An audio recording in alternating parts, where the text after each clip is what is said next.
Лицо завистника. Кто это? Кто завидует вас?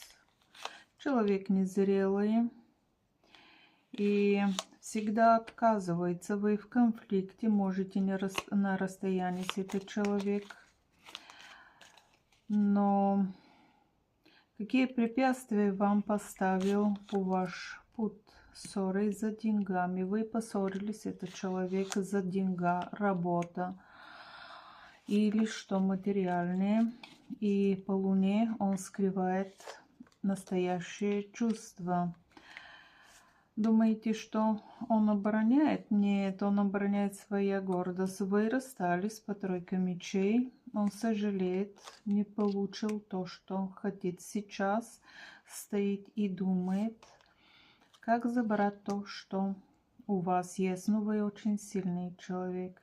Он ничего не может сделать. Просто стоит в сторону и смотрит ваше благосостояние и вашу хорошую жизнь. Окончательно вы расстались. Если имеете близкие отношения, то это вам был дорог этот человек. Вы расстались. Он незрелый, и несмотря на все, это вам в благо. Он просто смотрит в сторону.